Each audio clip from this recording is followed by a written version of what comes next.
नमस्कार, मैं रचना शर्मा चढ़ती कला टाइम टीवी देख रहे सभी दर्शकों का स्वागत करती हूं। आप देख रहे हैं हरियाणा के समाचारों की शुरुआत से पहले एक नजर आज की मुख्य सुर्खियों पर।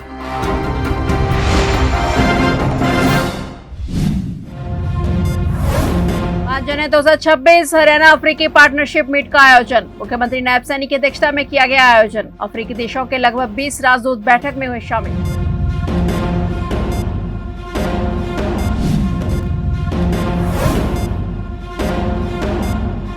भत्तों और वित्तीय सहायता योजनाओं की दरों में बढ़ोतरी। हरियाणा सरकार ने बढ़ोतरी के निर्देश किए जारी। फरवरी 2026 में ही लाभार्थियों को किया जाएगा भुगतान।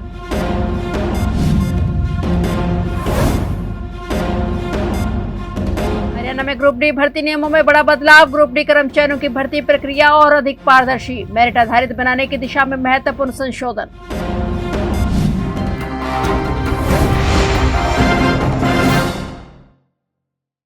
और अब समाचार विस्तार से। 5 जनवरी 2026 हरियाणा अफ्रीकी पार्टनरशिप मीट का आयोजन किया गया। बैठक का आयोजन मुख्यमंत्री नायब सिंह सैनी की अध्यक्षता में हुआ। इस दौरान अफ्रीकन देशों के लगभग 20 के करीब राजदूतों से मुख्यमंत्री नायब सिंह सैनी ने मुलाकात की। बैठक में कैबिनेट मंत्री राव नरबीर सिंह, केंद्र सरकार और हरियाणा सरकार के कई अधिकारी मौजूद रहे। इस बैठक का उद्देश्य हरियाणा को अंतर्राष्ट्रीय स्तर पर और अधिक मजबूत करना है। बैठक में विकसित भारत विकसित हरियाणा की थीम पर हरियाणा में निवेश तकनीक बढ़ाने पर चर्चा की गई। वहीं कृषि और कृषि उपकरण, ऊर्जा, सर्विस सेक्टर और द्विपक्षीय व्यापार जैसे सेक्टर पर सहयोग बढ़ाने पर भी चर्चा हुई। हरियाणा सरकार ने सामाजिक सुरक्षा पेंशन भत्तों और वित्तीय सहायता योजनाओं की दरों में बढ़ोतरी के निर्देश जारी किए हैं। बढ़ी हुई दरें 1 नवंबर 2025 से प्रभावी होंगी और फरवरी 2026 में लाभार्थियों को भुगतान किया जाएगा। वृद्धावस्था सम्मान भत्ता, दिव्यांगजन पेंशन, निराश्रित महिलाओं और विधवाओं की सहायता, केंद्रीय पेंशन सहित कई योजनाओं के तहत अब 3200 रुपए प्रतिमाह सहायता प्रदान की जाएगी। इसके अलावा एसिड पीड़ितों और विशेष जरूरतमंद वर्गों के लिए वित्तीय सहायता राशि में भी वृद्धि की गई है। हरियाणा सरकार ने इन तमाम वर्गों को राहत प्रदान कर योजनाओं की दरों में बढ़ोतरी के निर्देश जारी कर दिए हैं। हरियाणा में ग्रुप डी भर्ती नियमों में बड़ा बदलाव किया गया है। हरियाणा सरकार ने ग्रुप डी कर्मचारियों की भर्ती प्रक्रिया को और अधिक पारदर्शी और मेरिट आधारित बनाने की दिशा में महत्वपूर्ण संशोधन किया है। ग्रुप डी पदों पर नियुक्ति के लिए उम्मीदवारों का चयन पूर्ण रूप से सामान्य पात्रता परीक्षा यानी सीईटी के आधार पर किया जाएगा। जिन पदों के लिए न्यूनतम शैक्षणिक योग्यता मैट्रिक से कम निर्धारित है, उन्हें छोड़कर अन्य सभी पदों पर चयन पूरी तरह से सीईटी में प्राप्त अंकों पर आधारित रहेगा। सामाजिक आर्थिक आधार पर अतिरिक्त अंकों को खत्म कर दिया गया है। मुख्य सचिव अनुराग रस्तोगी द्वारा इस संबंध में अधिसूचना जारी की गई है। यह संशोधन हरियाणा ग्रुप डी कर्मचारी भर्ती और सेवा शर्तें अधिनियम 2018 की धारा 26 के तहत किया गया है। नई व्यवस्था के तहत सामान्य पात्रता परीक्षा का कुल स्कोर 100% सीईटी अंकों पर आधारित होगा। इससे भर्ती प्रक्रिया में एकरूपता और स्पष्टता सुनिश्चित होगी। 28 दिसंबर 2023 को पंजाब एवं हरियाणा हाईकोर्ट ने ग्रुप डी में सामाजिक आर्थिक आधार के 5 अंकों का लाभ देने पर रोक लगा दी थी। तत्कालीन मुख्यमंत्री मनोहर लाल की सरकार में बनाई गई पॉलिसी के अनुसार कुल 100 अंकों में से 95 अंक परीक्षा के जोड़े जा रहे थे।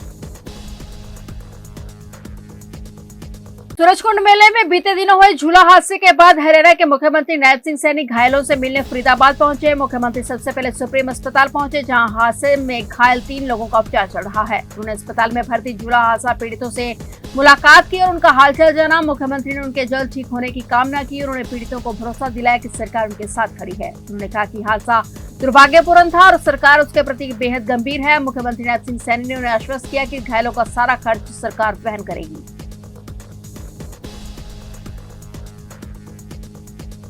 कैथल के गांव खरका में 17 वर्षीय युवक नवराज की हत्या से सनसनी फैल गई। पुलिस जांच अधिकारी के अनुसार हमलावर अचानक वहां आए और नवराज पर हमला कर दिया। आज तड़के लगभग 17 वर्षीय नवराज नामक युवक को 4-5 युवकों ने चाकू से हमला कर मार डाला। छात्रों का आपसी विवाद बताया जा रहा है। युवक पर चाकू से वार किए गए, जिससे उसकी मौके पर ही मौत हो गई। पुलिस टीम ने घटनास्थल का मुआयना किया और पुलिस ने मामला दर्ज कर लिया है। आरोपियों की तलाश जारी है। ये सर नवराज सिंह है, इसकी उम्र 17 साल के करीब है और बच्चों का झगड़ा था। वो स्कूल में ट्यूशन पे को लेकर विवाद हो गया था, तो बच्चे ने आपस में पीछातानी होने की वजह से रामथली नहर पे झगड़ा हो गया।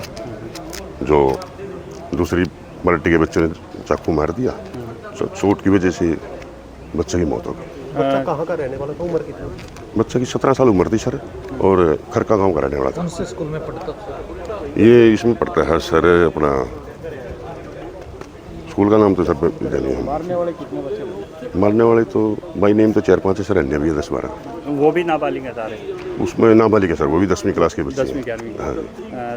फतेहाबाद के रतिया में सरदुलगढ़ कैंची स्थित आरओ कैंपर सर्विस सेंटर पर कार्यरत यूपी के एक युवक ने सुसाइड कर लिया। युवक ने पंखे पर स्पंदन लगाकर जान दे दी। युवक अपने भाई की साली से 3 साल से प्यार करता था। सुसाइड से पहले युवक का एक वीडियो भी सामने आया है जिसमें वह अपने भाई और भाभी को लेकर कुछ बातें कर रहा है। यह घटना शुक्रवार अल सुबह करीब 2 बजे के बाद हुई। सूचना मिलने पर सिटी थाना रतिया पुलिस मौके पर पहुंची और जांच शुरू की गई। इसके बाद सीन ऑफ क्राइम टीम को भी बुलाया गया। वहीं यूपी में रहने वाले परिवार को सूचना देकर रतिया बुलाया गया है। उनके आने के बाद बयान दर्ज होंगे। युवक ने मरने से पहले वीडियो बनाया। 14 सेकंड के इस वीडियो में युवक सिर्फ इतना ही कह रहा है कि जब उसका शरीर गांव में जाए तो उसके भाई भाभी को हाथ मत लगाने देना। और इसके बाद युवक ने नीचे आकर दीवार के सहारे सीढ़ी लगाई और फिर पंखे से रस्सी बांधकर फंदा बनाया और इसके बाद फंदे पर लटक कर जान दे दी।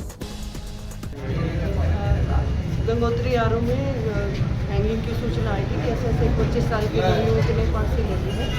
उस सूचना के आधार पर मौके पर पहुंचे थे और हमारी फोरेंसिक टीम आई है। उन्होंने जांच की है। अभी परिवारजनों को सूचित किया गया है। यूपी का रहने वाला है लड़का, उनको आने में भी समय लगेगा। उनके बयानों के आधार पर जो भी होगा वो कार्रवाई करेंगे। वीडियो भी बनाई है जी इसने मरने से पहले कोई वीडियो में नहीं, हमारे पास अभी कोई एविडेंस है नहीं अभी ऐसी। जो भी इसमें तफ्तीश में आएगा उस हिसाब से हम कार्रवाई करेंगे। अब जो शव है पोस्टमार्टम के लिए भेजा? हाँ जी, अब पोस्टमार्टम के लिए कितने समय से भेजेंगे। यहाँ काम कर रहा था? ये पिछले 5-6 महीने से ही आए थे। दो भाई हैं, दोनों यहीं रहते हैं। अच्छा, रात कितने लोग थे यहाँ? 2।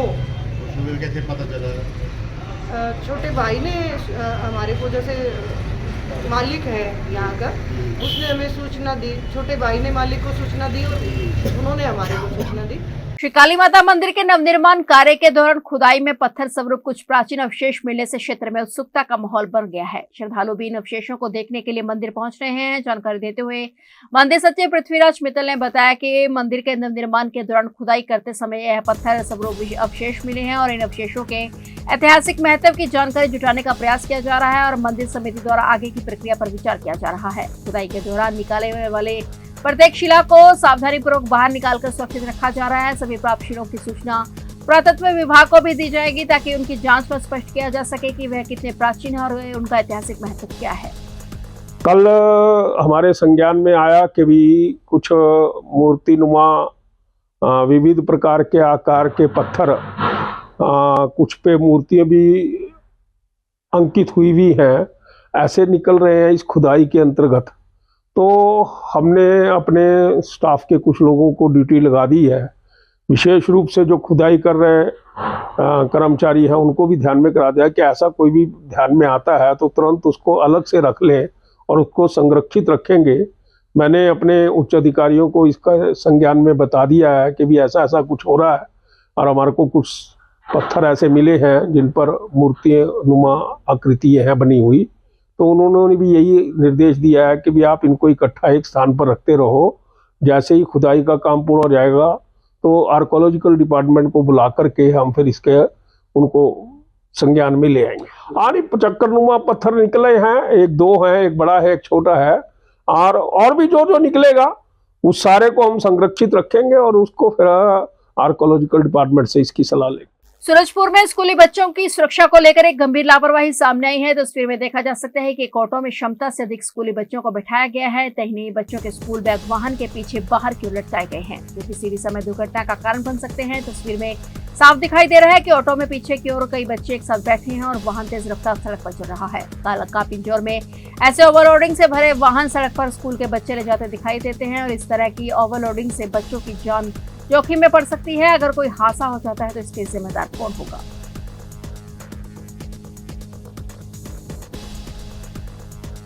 सर्व कर्मचारी संघ हरियाणा के कर्मचारियों ने अपनी मांगों को लेकर जवाहर पार्क में इकट्ठे होकर प्रदर्शन किया और उन्होंने अपनी मांगों को लेकर सरकार के खिलाफ जमकर नारेबाजी की और प्रदर्शन किया। प्रदर्शन में सैकड़ों की संख्या में कर्मचारियों ने भाग लिया। कर्मचारी जवाहर पार्क से होते हुए लघु सचिवालय पहुंचे। उन्होंने अपनी मांगों के बारे में अवगत करवाया।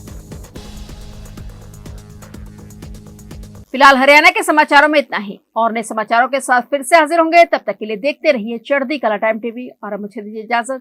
धन्यवाद।